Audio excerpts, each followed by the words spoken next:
Uma ótima tarde a todos, aqueles a quem ainda não pudemos cumprimentar. E nós vamos dar sequência. Muito bom que a Roberta hoje usou aquela palavra resiliência. Ela se cabe muito nesse momento, né, depois de 2 exposições. Mas pelo menos ninguém pode alegar que está com fome. Então já... Vamos falar sobre transexualidade e respeito. Um tema sobre o qual a gente provavelmente sabe muito pouco, porque somos consumidores de redes sociais e mídias sociais. Poucas vezes nos damos ao trabalho de estudar, pesquisar. Há uma vasta literatura a esse respeito e ela é dinâmica, como o próprio Vitor Hugo apontou. Termos que eram usados há 20, 30 anos atrás já não são mais. Nem todos eles são válidos, nem todos eles são necessários, mas é importante conhecer. Nós vamos começar contando uma historinha baseada num fato real. E eu vou criar aqui um nome fictício para o personagem principal, Reginaldo. Em tese, esse evento se passou no Rio Grande do Sul há alguns anos atrás. E Reginaldo morava nos limites da cidade com um bairro da área rural. E todos os dias ele passava pelo caminho da sua casa até o trabalho, passava por um prédio, por trás de um prédio, da onde as pessoas podiam vê-lo. Mas Reginaldo era uma pessoa um pouco diferente na sua aparência, nos seus hábitos e nos seus costumes. Mas ele era feliz, ainda que muitas pessoas não conseguissem acompanhá-lo. E ele passava por aquele caminho com um sorriso às vezes forçado, como esse aqui que nós colocamos nele, mas era um desafio. Mas como acontece na vida real, se passou algo muito triste com o Reginaldo. Um vizinho passou a desrespeitá-lo.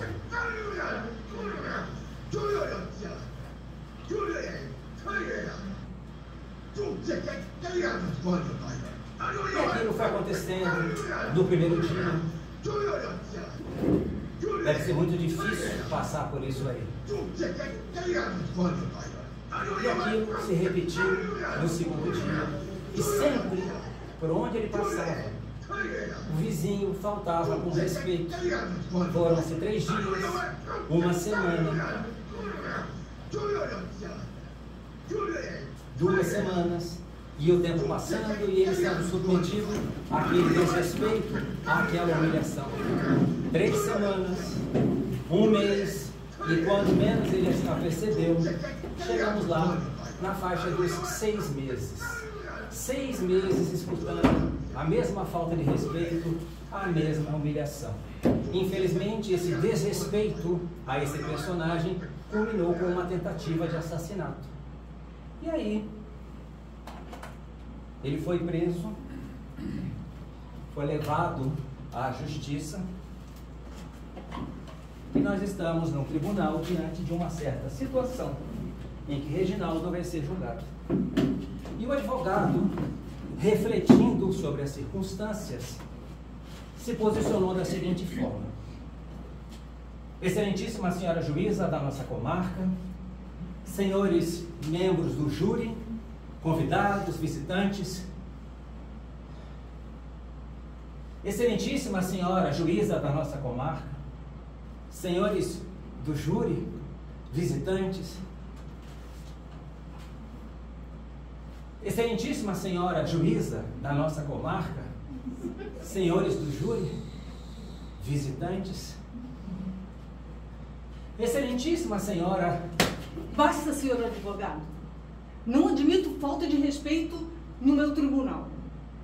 Paciência tem limite? Muito bem, excelentíssima senhora juíza, a senhora tem toda a razão e eu me desculpo desde já.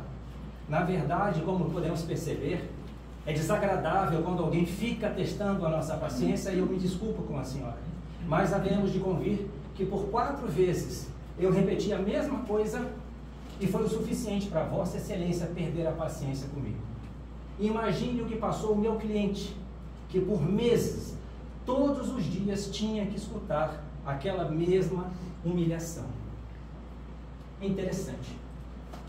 Nós podemos facilmente imaginar os efeitos de uma agressão verbal, do desrespeito, da segregação sobre um ser humano. No caso dos transexuais, ao invés de pensar em agredir alguém ou matar aos seus ofensores, muitos tiram as próprias vidas. Os dados indicam que 82% dos indivíduos transgênero consideram suicidar-se. 40% tentaram suicídio, sendo a tendência suicida mais elevada entre os jovens transgênero. Excluídos nos seus lares, 90% aproximadamente se prostituem.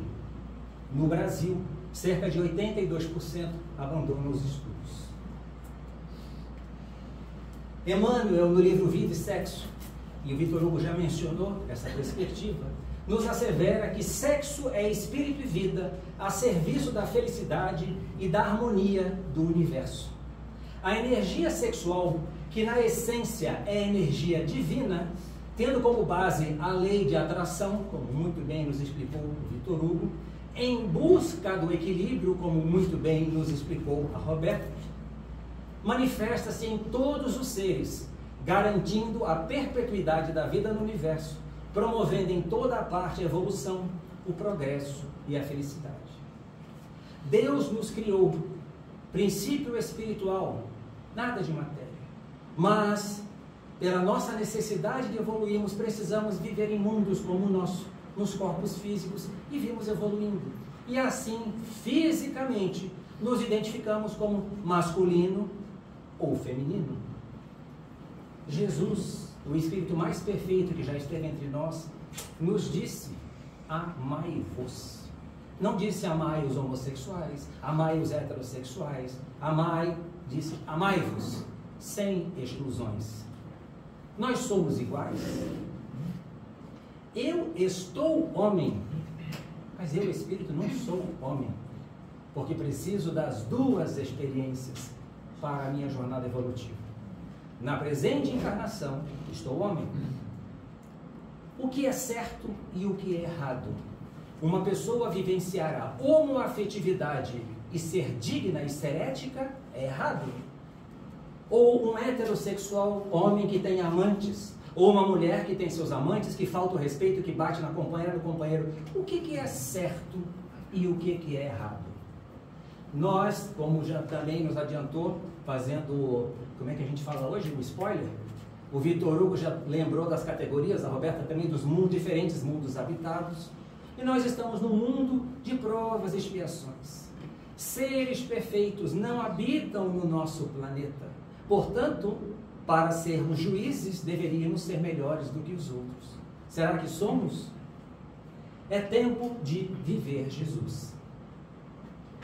A definição primária da palavra sexo, segundo o dicionário, é, entre aspas, diferença física e constitutiva do homem e da mulher, do macho e fêmea. Sexo. Sexo não é a relação sexual. Esse é um pensamento muito pequeno. Imaginem a floresta amazônica. Dizer que sexo é a relação sexual, nos asseveram os espíritos venerandos, é como você dar um passo dentro da selva e dizer: eu conheço a Amazônia toda. É uma prepotência e uma inverdade. Essa definição é baseada unicamente no aspecto físico, diferenciando a condição orgânica, masculino e feminino. Copiando, acho que foi o Victor Hugo que copiou, não fui eu, a mesma imagem, esclarece a doutrina espírita que a criatura humana não é somente matéria, pois ela é formada de um corpo físico, de um corpo espiritual e espírito. Destes três, o espírito é o comandante, gerente absoluto dessa organização psicossomática, que essa palavra bonita quer dizer o nosso corpo físico. Cada criatura humana é na Terra o que realmente o espírito já acumulou de si mesmo ao longo das suas inúmeras encarnações, e sendo o corpo um instrumento transitório. Por isso é que eu lhe disse que eu estou homem, mas eu, espírito, o espírito não tem sexo. Mas quando encarnado pela associação, pela influência do corpo, pelas injunções do corpo, eu sou a masculinidade ou a feminilidade. E como funciona isso? As qualidades do espírito não são o produto do mecanismo do corpo físico através de um conjunto de glândulas e hormônios. Em verdade, André Luiz, no Mundo Maior, nos lembra e que a personalidade não é obra da usina interna de glândulas, mas produto da química mental, como pontuou muito bem o Victor Hugo também. Para nós entendermos melhor o assunto sexo com a doutrina espírita, é necessário então que nós não limitemos a sua função sagrada simplesmente à união fisiológica, ao ato sexual.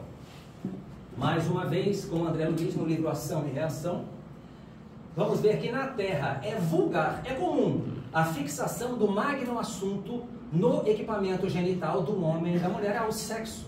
É a vagina, o pênis, o sexo. Contudo, é preciso não esquecer que mencionamos o sexo como a força de amor nas bases da vida, totalizando a glória da criação. Sexo é energia criativa.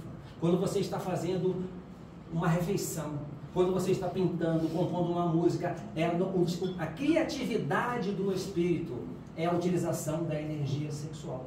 Todas as nossas energias criativas, e elas estão associadas no perispírito, justamente ao centro genésico, que vai excitar as glândulas e vão produzir os hormônios necessários para a concretização, sempre comandadas pelo espírito. Mas é o espírito que comanda. Opa! Foi na hora certa? Não. O sexo, para a maioria esmagadora das criaturas humanas, está restrito à função dos órgãos genésicos. É muito natural esta visão, em virtude da profunda ignorância humana com relação ao espírito. E acreditamos que é por isso que estamos aqui hoje, para aprendermos, refletirmos. Sexo não é somente o prazer de minutos e a permuta de células sexuais. Agora sim. O Espiritismo, pelos seus ensinamentos libertadores, veio descortinar novos horizontes, trazer outras reflexões para a gente, para a nossa afetividade, elevando a nossa afetividade a níveis mais altos do relacionamento. Victor Hugo comentou, nós deixamos dos instintos animais para diversos níveis em que vamos agregando respeito, amor, comprometimento, cumplicidade, acolhimento. A infelicidade na área do comportamento sexual entre os cônjuges decorre do fato de a maioria teimar em permanecer nos impulsos primários, apenas aqueles breves minutos de excitação e prazer, desinteressados de vivenciarem os nobres valores do espírito. Será que nós não vamos aprender? Allan Kardec, em 1866, na Revista Espírita, no Jornal dos Estudos Psicológicos, dizia o seguinte: os sexos só existem no organismo, somente no corpo físico. São necessários à reprodução dos seres materiais, mas os espíritos, sendo criação de Deus, não se reproduzem uns pelos outros. Não há sexo com finalidade reprodutiva quando nós estamos desencarnados. Razão pela qual os sexos seriam inúteis no mundo espiritual, que é a verdadeira vida. Herculano Pires, na obra Na Era do Espírito, nos mostra que no sentido orgânico, biofisiológico, os espíritos não têm sexo, pois não possuem corpo material e não se reproduzem. Em O Livro dos Espíritos, nós temos a seguinte pergunta: a alma, após a morte, conserva a sua individualidade? Nós continuamos quando morremos como somos, ou vamos virar anjinhos ou diabinhos? Sim, resposta dos espíritos superiores, jamais a perde. Que seria a alma se ela não a conservasse? O sexo nos espíritos não é de ordem biofisiológica, mas sim de vida psíquica. E novamente André Luiz traz informação relevante para a gente. A sede real do sexo não se acha dessa maneira no corpo físico, mas sim na entidade espiritual, em sua estrutura complexa. E ele finaliza. O sexo é, portanto, mental em seus impulsos e manifestações, como não poderia deixar assim, eu não combinei com o Victor Hugo, mas ele já trouxe isso aqui para a gente. Lógico, nós falamos não o que nós achamos, mas o que nos apresenta a doutrina espírita. O corpo, portanto, não comanda a mente. Vamos pensar agora num irmão, numa irmã vivendo a homoafetividade, na transexualidade, que a gente vai explicar daqui a pouquinho. O corpo não comanda a mente. É o contrário, é sim esta que administra profundamente a organização do corpo espiritual, perispírito, e do corpo físico. A sexualidade da criatura humana, antes de tudo, nasce no arquivo mental. Os órgãos genitais, masculinos e femininos, são instrumentos do espírito através da ação da mente. Perdendo o corpo físico, o espírito nada perde de imediato de sua sexualidade, de suas características, de sua maneira de ser. Ou seja, quando a gente morre, eu vou para o plano espiritual sendo como eu me sinto. Eu me sinto homem, eu me sinto mulher. Porque é a mente que conduz, assim como a memória. Nosso cérebro tem memória registrada para as ações que envolvem o corpo. Mas a memória do espírito não fica no corpo, ela fica no perispírito. Por isso que quando o espírito volta para a reticidade, para a vida espiritual, senão ele ia esquecer de tudo. Se a memória está no corpo, morreu o corpo, como é que o espírito vai pensar, vai lembrar de quê? Então nós temos a memória do cérebro, essa que a gente estuda aqui na matéria, mas a memória, as vivências estão registradas no perispírito. A mente é o equipamento sublime do espírito, resultado de milênios incontáveis de evolução incessante, onde estão gravados de uma maneira indelével todos os recursos psicológicos da nossa personalidade. Então na nossa mente está gravado nosso caráter, nossos níveis de cultura, hábitos, aptidões, sensibilidade, desejos, virtudes, vícios, amor, paixões, etc. A subconsciência é o acervo de experiências realizadas pelo ser em suas existências passadas. Nos diz Emmanuel na obra intitulada Emmanuel. Para não parecer que a gente copiou e colou ali, mas é assim mesmo. E Emmanuel prossegue. Os recursos mentais variam de espírito para espírito, em função do seu livre-arbítrio, ou seja, do direito que Deus nos dá de fazermos escolhas. Eu posso fazer o bem, eu posso fazer o mal, eu posso cuidar de mim, eu posso não cuidar de mim, eu posso escolher, mas eu terei que ser responsável, e serei, pelas minhas escolhas boas ou equivocadas. Então, em função do livre-arbítrio de cada um, no aproveitamento das experiências na existência terrena. Tudo que nós praticamos, tudo, a Roberta falou sobre isso, pensando, falando, sentindo, agindo, na fieira das nossas encarnações, tudo isso fica arquivado, na forma de reflexos, nos escaninhos de nossa mente, na sua zona mais profunda, que é a subconsciência, estruturando assim a nossa individualidade. Ou seja, para simplificar, cada um de nós aqui é aquilo que já conquistou. Quando o Vitor Hugo mostrou a nossa evolução, fazendo o paralelo entre o instinto sexual e a nossa evolução como espíritos, numa grande felicidade, porque nos traz uma clareza para o que nós estamos falando agora. Nós vamos vendo que nessas incontáveis vivências, e muitas delas já como seres humanos, não necessariamente apenas nesse planeta, assim nós aprendemos com a doutrina espírita, nós vamos acumulando experiências.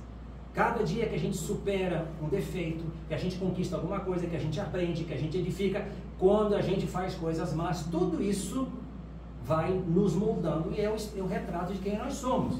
E tudo isso fica registrado. André Luiz, na obra No Mundo Maior, nos esclarece ainda. Na esfera da crosta, no nosso planeta, distinguem-se os homens e mulheres segundo os sinais orgânicos e que a gente está vendo, bem específicos. Entre nós prepondera ainda o jogo das recordações da existência terrena, em trânsito, como nos achamos, para regiões mais altas. Ou seja, ele está mostrando que, quando nós estamos encarnados, nós distinguimos homens e mulheres. Mas quando está lá, fala, entre nós, espíritos desencarnados, prepondera ainda os jogos das recordações das existências, em trânsito, como nos achamos. Se essa influência, continua ele, se repercute da vida corporal para a vida espiritual, o mesmo se dá quando o espírito passa da vida espiritual para a vida corporal. Ele traz consigo, porque é o mesmo espírito, aquilo que ele era, inclusive como se sentia sexualmente.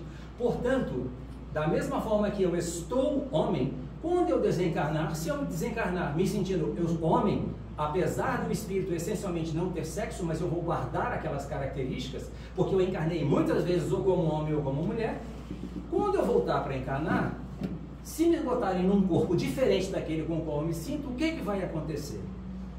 Numa nova encarnação, trará o caráter e as inclinações que ele tinha como espírito. E a gente começa a entender que tem uma lógica muito clara nisso tudo aí. Toda, aqui embaixo, vida e sexo humano, toda a estrutura psicológica em que se nos erguem os destinos foi manipulada com ingredientes de sexo, através de milhares de reencarnações. Engraçado porque eu não combinei com o Vitor Hugo, mas ele já me garantiu aqui algum bom tempo de explanação, então eu posso passar uns 40 minutos do horário aqui. Os órgãos genitais não são os elementos básicos para definir a sexualidade das criaturas humanas, pois eles são instrumentos passivos, obedecendo ao comando mental. Não é o meu órgão genital que me comanda, eu comando o meu órgão genital. Ele não me dá ordens. E nós vamos agora, novamente com o André Luiz. O sexo é, portanto, mental em seus impulsos e manifestações, transcendendo quaisquer impositivos da forma em que se ele manifeste. Ou seja, independente do sexo orgânico, do aparelho genital que eu tenha, a minha sexualidade, Vitor Hugo já salientou aqui, está na minha mente. Nossos desejos, sonhos, ideais, sensibilidades, hábitos, aptidões, impulsos afetivos, tendências, relações íntimas, tanto na feminilidade quanto na masculinidade, continuam conosco na vida espiritual, porque estão registrados aonde? Não é no cérebro, é na mente do espírito, que fica no perispírito. Uma prova de que o sexo é mental está justamente na questão da homossexualidade. Eu faço uma pausa, porque a questão, até o Vitor comentou, a Roberta que lida com isso, a gente tem que tomar um cuidado às vezes com as expressões, porque os hábitos e costumes mudam. Antigamente se utilizava a expressão homossexualismo, só que ismo, o sufixo ismo dá a ideia de uma doença, e homossexualidade não é doença.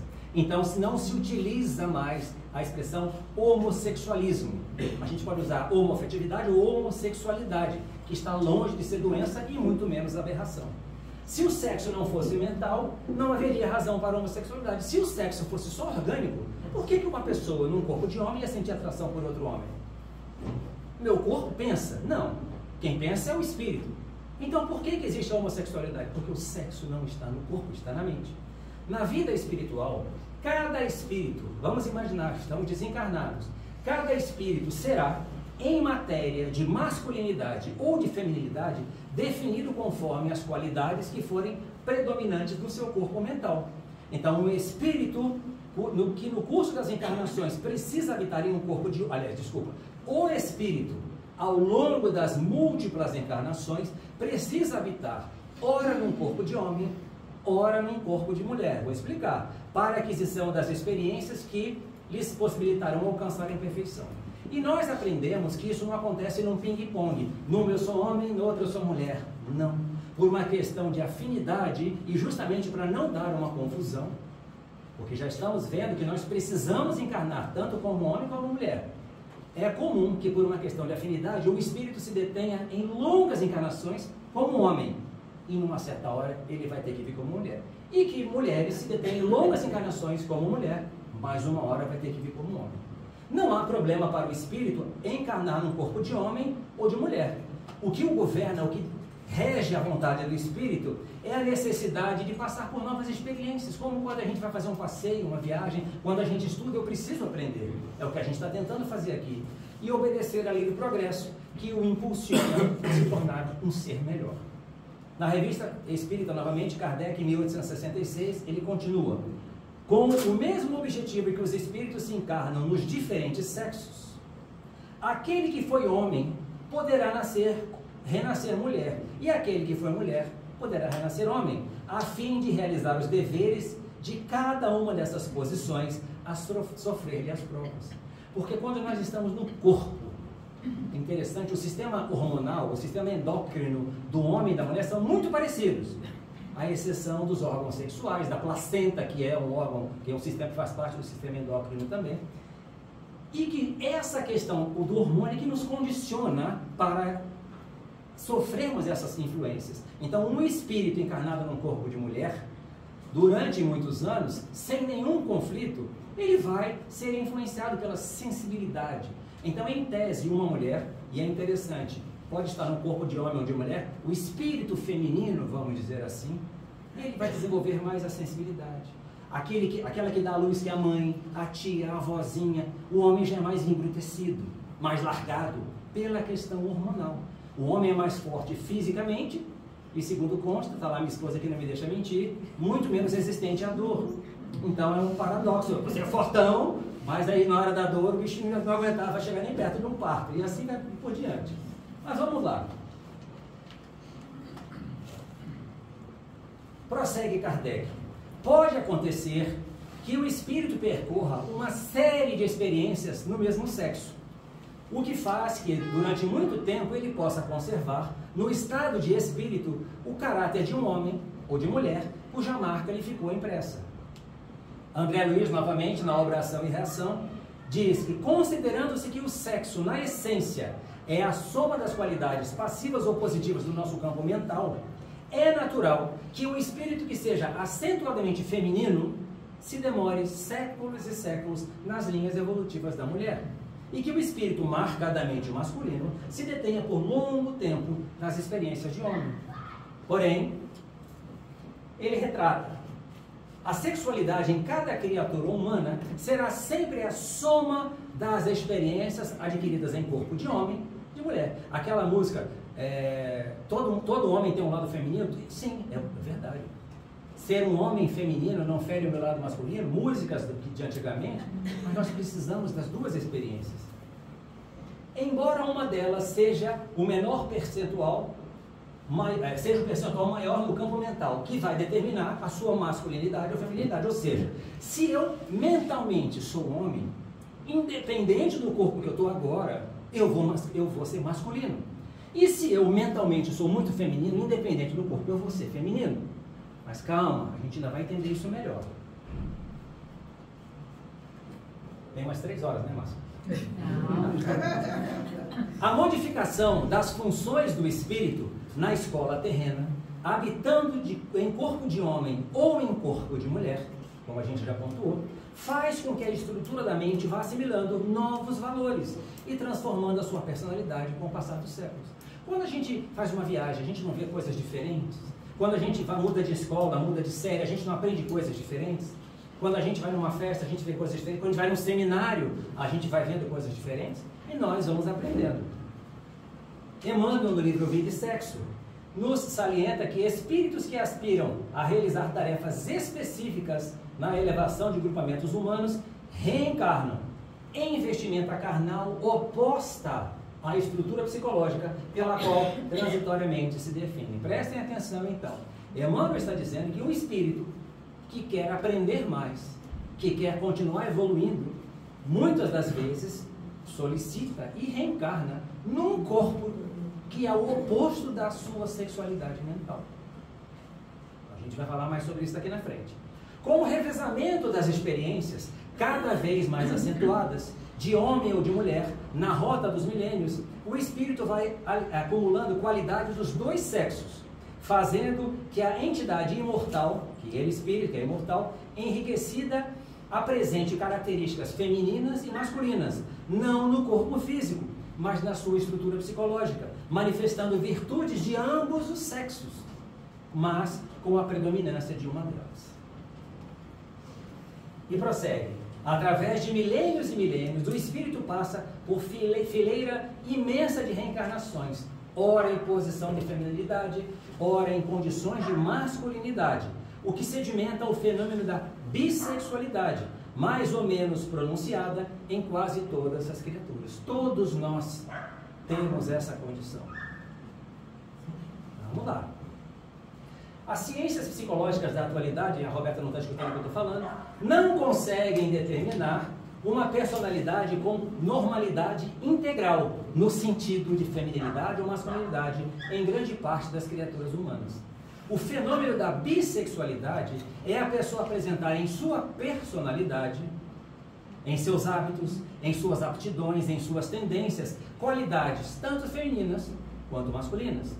André Luiz, em Sexo e Destino, nos diz: homens e mulheres, em espírito, apresentam certa percentagem, mais ou menos, então, não tem uma pessoa 100% masculina, 100% feminina, mais ou menos viris ou feminis em cada indivíduo, o que não assegura possibilidades de comportamento íntimo normal para todos, segundo a conceituação de normalidade que a maioria de nós estabeleceu. Chico Xavier, com muita propriedade, falando sobre a homoafetividade, que muitas pessoas criticam, condenam por ignorância, por falta de respeito, e muitas vezes porque são retraídas, são reprimidas, ele falava essa dita sexualidade normal. Seres perfeitos não vivem nesse planeta. Nenhum de nós tem sexualidade normal. Ainda somos criaturas vivendo num mundo de provas e expiações. Então, por que julgamos? Paulo, temos 15 minutos. Tá, joia? Não, tem um relógio lá me avisando. Só faltam mais 96 slides, está ótimo. Na sucessão ininterrupta das reencarnações, o espírito é chamado pela lei de evolução a conquistar qualidades divinas, executando funções tanto na condição de feminilidade quanto de masculinidade. O espírito não pode ficar estacionado numa única característica, pois ficará sempre deficiente e não se alçará a voos mais altos na caminhada de ascensão a Deus. Nós precisamos passar pelos dois sexos, porque isso é que nos conduz à perfeição possível. Como o Vitor mostrou, divino, nós somos deuses com letra minúscula. Né? Deus é a perfeição, nós jamais seremos perfeitos, mas dentro daquilo que é possível, nós vamos próximos, né? Ser espíritos muito melhores, espíritos puros. Se o espírito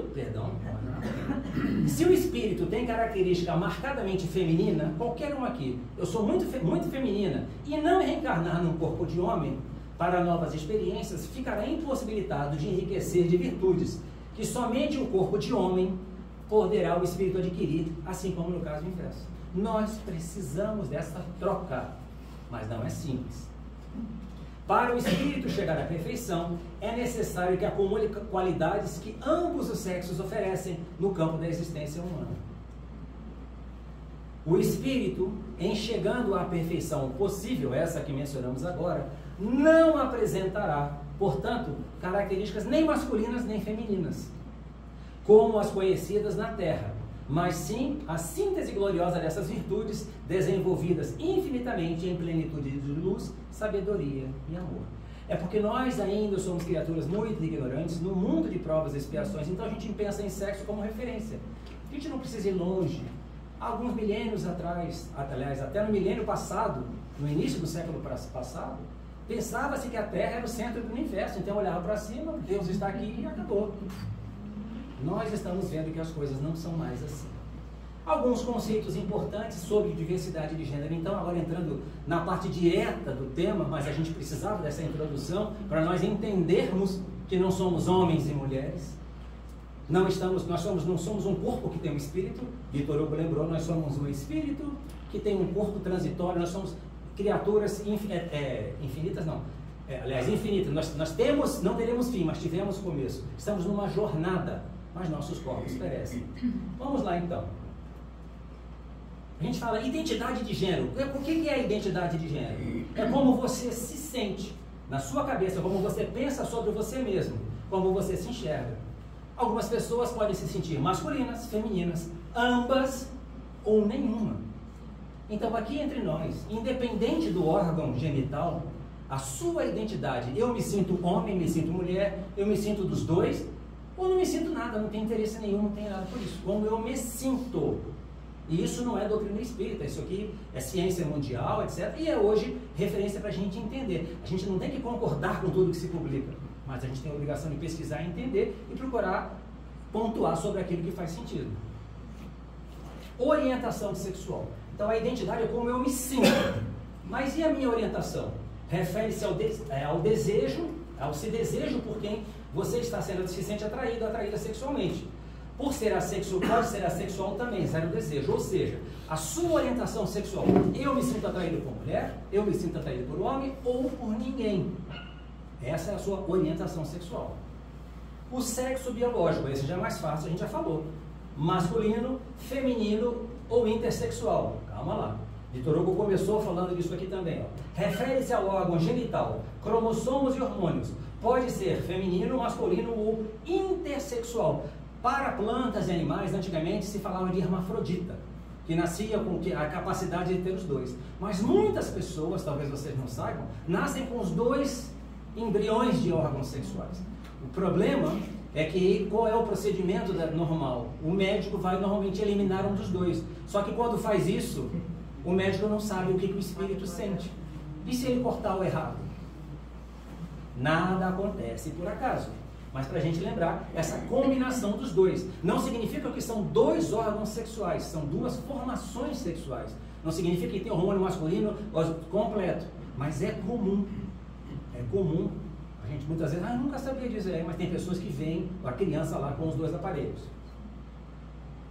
E a expressão de gênero? É como você demonstra o seu gênero pela sua forma de agir, se vestir, interagir, se expressar. Você gosta de se vestir como uma mulher, e aí a gente cria os estereótipos, né? A mulher, uma maquiagem, aquela coisa toda. Eu posso me vestir como um homem, né? Roupa suja, rasgada, fedendo de sovaco.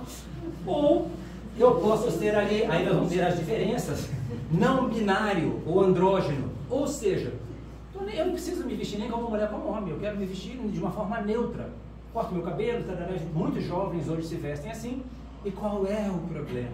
Por que você pode se sentir incomodado com isso? Antigamente, como eu falei, denominava-se hermafrodita, em associação, no caso ali do andrógeno, a animais que nasciam com ambos os órgãos. As pessoas que nascem com características sexuais, incluindo genitais, padrões cromossômicos e glândulas como testículos e ovários, que não se encaixam nas noções binárias típicas de corpos de um e de outro, são determinadas intersexuais. Ok? Fica mais fácil a gente entender. Bom, conceitos e definições então. Vamos lá agora. Essa expressão aqui, a maioria de vocês nunca escutou, mas chama a sua atenção. Disforia de gênero. Lembra do nosso personagem da historinha no início da nossa abordagem? É o sofrimento psíquico decorrente da distonia entre a identidade de gênero e o sexo biológico. Algum de vocês aqui, com certeza, vivencia essa situação, mas a maioria não. Imagina você ter uma dor aqui dentro, que não é física, que não passa. Você se sente mulher e o seu corpo é de homem. Você se sente homem e o seu corpo é de mulher. E como se isso não bastasse, as famílias muitas vezes não acolhem, rejeitam. É o bullying na escola, o desrespeito social, o preconceito, tacam fogo, queimam. Essa dor, que só quem passa pode imaginar, se chama disforia de gênero. Não é um conceito espírita, mas é importante a gente entender. Se coloquem no lugar das pessoas que são discriminadas pela forma como se veem sexualmente. Transição é o termo que define a mudança das características comportamentais e da expressão sexual de um indivíduo para ele se adequar como ele se sente. Então, se eu me sinto mulher e nasci num corpo de mulher, a minha adaptação tem várias maneiras, depois eu vou falar um pouco mais, para eu me adaptar àquilo, eu quero mudar, eu quero ser como essa transição, e isso mexe com o espírito também. Cisgêneros é uma expressão, outro dia passou, na vez passada, cisgênero, para a gente, a parte científica. Todos os indivíduos que têm o sexo psíquico, mental, ou a saúde, a identidade sexual em conformidade com o sexo biológico, ou seja, aquele que nasce num corpo de homem se sente homem, é um cisgênero. A mulher, o espírito que se sente mulher, se vê como mulher e está no corpo de mulher, é cisgênero. O transgênero são todas as condições que não se enquadram ao gênero pré-estabelecido, socialmente ou atribuído ao nascimento. Ou seja, nasceu uma menina, mas o espírito não se sente menina. Nasceu um menino, o espírito não se sente menino. A classificação trans, portanto, é um guarda-chuva que engloba transexuais, travestis, intersexuais e pessoas queers. Não é o objetivo, mas eu vou explicar rapidinho, só para a gente não ficar... Transsexual, a gente já falou, indivíduo cuja identidade diverge do gênero ligado ao sexo físico, biológico, daquele que foi atribuído ao nascimento. Travesti não é necessariamente uma pessoa homossexual. Travesti é uma pessoa cuja identidade de gênero diverge do gênero ligado ao sexo físico, biológico, que foi atribuído, assumindo papéis de gêneros diferentes. A pessoa se transforma para vestir, particularmente fazendo shows, dançando. Eu sou um homem, eu gosto de dançar. Não necessariamente homoafetivo, pode ser e pode não ser, mas a pessoa gosta de se vestir e se mostrar daquela forma. Intersexo ou intersexual é um termo usado numa variedade de situações em que uma pessoa nasce com uma anatomia reprodutiva ou sexual que não se enquadra nem masculino e feminino, a gente viu no quadro anterior. E o que uma pessoa quer com 2 S? É o termo que diz respeito a quem não se identifica ou não se rotula com nenhum gênero. Não estou nem aí para ser homem ou mulher. Estou crescendo, eu sou um espírito, não estou preocupado com isso. Transsexual, meus amigos, é o termo que define as pessoas que nasceram em um corpo biológico, porém possuem identidade psíquica oposta ao gênero que lhe foi atribuído ao nascimento. Vivem em graus variados. A disforia de gênero, aquele sofrimento que eu falei, porque não se identificam, não se sentem pertencentes àquele papel. Alguns apresentam rejeição ao próprio órgão sexual. O que é isso, essa coisa? Eu tive a oportunidade, graças a Deus, de ler vários livros agora para preparar essa exposição, com muitos depoimentos, conversar com transgêneros, e a gente vê o sofrimento. Imagina você rejeitar, você ter ódio daquilo que você vê no espelho. Ah, mas isso é frescura, será? As suas dores são frescura? Para muitos destes, a redesignação sexual seria a cirurgia de mudança de sexo. Para muitos é sentido como algo muito importante, essencial para terem paz. Não estamos aqui dizendo faça, não faça, estamos mostrando que a pessoa sofre esse dilema. Como a transexualidade é uma definição da identidade de gênero, as pessoas transexuais podem ter orientação homossexual, heterossexual, bissexual ou pansexual. Então olha como é difícil, como é múltiplo e como nós não temos o direito de julgar. Mas a falta de conhecimento associada ao nosso preconceito, ao nosso orgulho e egoísmo, nos faz machucar quem Deus coloca no nosso caminho para ser acolhido. Ou seja, essas pessoas podem se sentir atraídas por pessoas do mesmo gênero psíquico, do oposto ou pelos dois. A hormonioterapia, para vocês saberem, é conhecimento. Como é que tem pessoa que faz isso? Faz, porque ela não está bem consigo mesma. É um tratamento seguido por muitas pessoas transgênero para modificar o seu corpo através do uso de hormônios, sejam aqueles masculinos ou femininos. Não estamos aqui fazendo juízo de valor. É lógico, nós aprendemos com a doutrina espírita, todas as nossas ações têm consequências. Se eu mutilar o meu corpo, tem consequências. Ah, mas então isso aqui é um absurdo. Ou então uma cirurgia de redesignação sexual, conhecida como transgenitalização ou neofaloplastia, que é o termo da medicina. Inclusive o SUS faz para pessoas maiores de 18 anos, etc. É muito complexo isso, é sério. A cirurgia de redesignação sexual é o procedimento cirúrgico pelo qual as características sexuais de nascença de indivíduos são mudadas para aquelas socialmente associadas ao gênero em que ele se reconhece. É parte ou não da transição física de transexuais e transgêneros. Fala, mas isso é um absurdo uma pessoa fazer isso. Quando perguntaram ao Divaldo e Joana respondendo, o que é certo, o que é errado? Quando um homem começa a tomar anabolizantes, faz um monte de coisa para ficar sexualmente másculo, machão, ele está agredindo o seu organismo com propósitos sexuais. Como uma mulher vai fazer uma maquiagem, uma cirurgia reparadora, não tem... Agora, se ela vai colocar 8 quilos de silicone, 25 quilos não sei o que, para ficar sexualmente ativa, a finalidade é negativa e vai trazer consequências ruins para ela. Então, mas então você está dizendo que é bom fazer? Cada um usa o seu livre-arbítrio. Mas não nos esqueçamos que todas as nossas decisões trazem consequências para nós. Se eu vou alterar o meu corpo para eu ficar em paz e eu vou ter uma vida ética, que é o que Jesus nos ensinou, tudo bem. Agora, se eu vou alterar para transar com todo mundo do corpo, a finalidade é o que conta. Então, não estamos aqui dizendo que é o certo e o errado. Para isso, nós temos o nosso livre-arbítrio. Como é que vivem as pessoas nessa circunstância? A população trans vive marginalizada na sociedade e no mercado de trabalho. Preconceito? Como é que você trata as pessoas trans que você vê? Como você quer ser tratado a despeito das suas circunstâncias, das suas escolhas e da sua atual condição moral? E já nos aproximando do fim, mais 43 slides, Márcia, fica tranquila. Perguntas, já estou antecipando perguntas. Por que Deus faz alguém ser transexual? A gente viu lá atrás. Nós precisamos das duas experiências, mas naturalmente pela lei de causa e efeito, todos os males que fazemos teremos que colher, se não na presente encarnação, nas encarnações futuras. Eu posso ter que reencarnar no mundo de provas e expiações, numa forma de prova ou de expiação. Prova.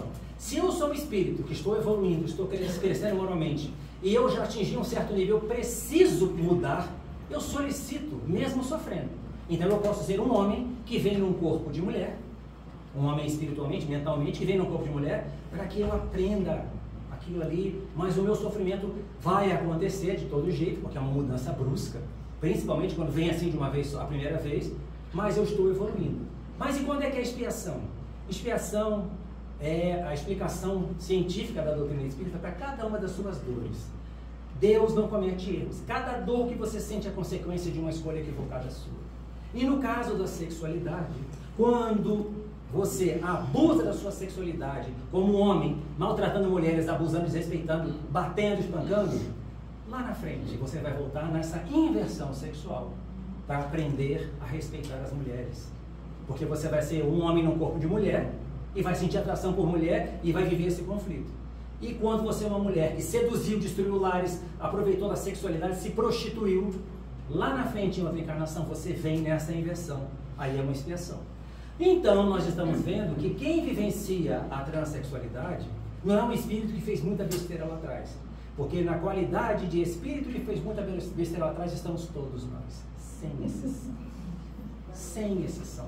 Você talvez não seja transexual hoje, mas se não for, será. A não ser que você já tenha aprendido a amar o seu semelhante e respeitá-lo. Será que você já conquistou? Então, quando a gente olha uma pessoa, um filho, porque transexualidade não é doença, um filho doente precisa de nós. Um filho que sofre emocionalmente precisa de nós. E um filho vivendo a transexualidade precisa de nós, porque a sociedade egoísta e orgulhosa ainda não o faz. É uma opção ou uma circunstância? Essa pergunta é muito importante. A doença, obviamente, que não é. Não é doença. Não é orgânico, porque a sexualidade está na mente. É uma opção ou uma circunstância. No caso, se eu vier voluntariamente, ela pode ser uma opção, mas de um modo geral não é. Você nasce transgênero porque você precisa daquela escola, daquela lição. Você passou lá da 4ª série primária para a 5ª. É uma opção ou é uma circunstância? É uma circunstância. O que é opção então? É como você vai usar. Se eu pegar, eu gosto muito desse exemplo, se eu pegar uma faca, vou fazer comida, vou cortar legumes, fazer um churrasco, mas eu posso matar uma pessoa com essa faca. Então, essa conduta é uma opção. O que eu faço com a minha sexualidade? Eu posso ser homoafetivo e ser uma pessoa íntegra, ter uma parceira só, um parceiro só, respeitar e amar. Não tem nada de errado em ser homossexual. E eu posso ser um heterossexual, enrustido, safado, cheio de pornografia, vai no grupo de WhatsApp, estimulando. O que é o certo e o que é o errado? É Deus que vai dizer, não eu. Mas a nossa consciência nos diz. Então, vivenciar, isso é uma circunstância. Ser transexual e viver dentro da transexualidade é uma afetividade. A opção é como você vai utilizar essa sua sexualidade e essa sua experiência. Banheiros e vestiários é um assunto polêmico.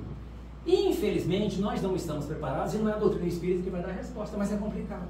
Eu imagino um homem que se sente mulher ter que entrar no banheiro de homem desagradável.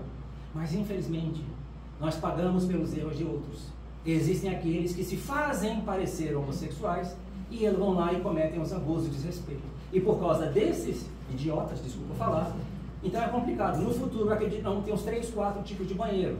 Mas isso não é uma questão religiosa, mas é bom a gente entender. Por que eu trouxe isso aqui? Porque as pessoas que vivenciam as atividades sofrem com isso. E o sofrimento dos outros é da nossa conta. Ideologia de gênero faz sentido? Ideologia de gênero é uma expressão utilizada pelos críticos da ideia de que os gêneros são, na realidade, construções sociais. Não. O sexo é mental. Então eu não tenho que estimular uma criança para ela ser homossexual, menino, menina. A criança não tem maturidade ainda para aquilo. Mas muitas crianças manifestam essa condição. E eu também não posso trancar a criança no armário, como muitos pais falam. Cala a boca. Nós acompanhamos um caso aqui, muito próximo da família, um rapaz, dentre outros tantos, tentou suicídio ano passado. E ele, que é um menino, ele fala para mim que ela, meus pais não aceitam só quando eu sair de casa, e ela sofre muito. Porque os pais não aceitam. Aceitar não é fazer tudo o que o filho quer. Porque tudo que o filho quer muitas vezes vai gerar sofrimento. Mas você fingir que o seu filho não está com aquela dor, você não está cumprindo o seu papel. Casamento. É errado 2 homens se casarem e 2 mulheres não transam. Por que é errado? 2 pessoas se amam. Qual é o problema de 2 pessoas que se amam casar? Quantas pessoas casam por dinheiro? Por interesse? por falsidade. Não tem nada de errado. Ah, vão ter filhos, vão adotar filhos. Se a conduta for ética e respeitosa, qual é o problema? Não vai ser fácil. Tem que ter muita maturidade. Porque a criança vai ter dúvidas e questionamentos. E o seu papel não é dizer que o seu filho tem que ser hétero e que ele tem que ser homo. Ou se você for homoafetivo, dizer que ele tem que ser. O seu papel é amar e dizer, você vai colher como adulto a consequência das suas escolhas. Porque a gente só pode carregar o bebê no colo quando ele é pequenininho. Depois que cresce é só dar a mão e chorar do lado, né, Rosana? Senta e chora. Faz as besteiras, senta e chora. Isso a gente tem que lembrar, não é uma questão princípio religiosa. A gente respeita a Bíblia, respeita tudo isso. Eu sei que já passou 3 minutos. Márcia, já estou indo. Tá no finalzinho ali. Só falta 2 slides. Mas uma coisa importante, a cultura evolui. Assim como lá atrás nós pensávamos que a Terra era o centro do universo, o Vitor Hugo jogou a bola e vou cortar. Por exemplo, olha aqui que a gente vai encontrar na Bíblia. Sujeitem, lá em Efésios, sujeitem-se uns aos outros no temor de Cristo. Esposas, cada um de vocês deve se sujeitar ao seu marido, como ao Senhor, pois o marido é a cabeça da esposa. Você já não tem cérebro, né? Como também Cristo é o cabeça da igreja, que é o seu corpo, do qual ele é o Salvador. Como a igreja está sujeita a Cristo, assim a esposa esteja sujeita em tudo ao marido. Gente, na época em que isso foi escrito, lá no Velho Testamento, 1400 anos antes de Cristo, lá na época de Moisés, onde as pessoas não sabiam ler, não sabiam escrever, era aquela figurinha lá do homem, não era na época das cavernas, mas acreditava-se nesses valores. Nós evoluímos. A mulher não tem esse papel terciário, a mulher fala assim, ela não tem esse papel de subalterno. Até porque não tem homem, não tem mulher, nós vamos alternando. Promiscuidade e baixaria são aceitas em héteros? Não. Então, a mesma regra é para transexuais. O que vai ali é a nossa conduta moral, a nossa conduta ética. Você é cristão? Não é obrigado. Você podia... Mas aqui, alguém aqui é cristão? Você é cristão? Bacana. E como é que deve agir o cristão? Julgando ou acolhendo? Jesus só disse, amai-vos. Ele não disse, amai os heterossexuais, amai os ricos. E nós, seres humanos, introduzimos o dinheiro nas igrejas, etc. Deus não precisa de dinheiro. E nós distorcemos. Não, que se você não der o dinheiro, você vai para o inferno. Isso é uma maldade moral, imoral com as pessoas. Então, meus irmãos, como o tempo já vem apertando, estou aproveitando, vale a pena a gente lembrar que a transfobia, esse medo, essa rejeição à pessoa que vive a homoafetividade, a transgeneridade, é uma gama de atitudes e sentimentos ou ações negativas, discriminatórias ou preconceituosas contra pessoas transgênero. A transfobia pode ser repulsa emocional, medo, violência, raiva ou desconforto sentidos ou expressos em relação a esse grupo. O Brasil é o país em que mais se mata pessoas transexuais no mundo. Seres perfeitos não vivem no nosso planeta. Se o Espiritismo nos é tão valioso por nos descortinar as verdades de Deus, é ainda mais inestimável por nos ensinar a importância da caridade nos moldes do Mestre Jesus.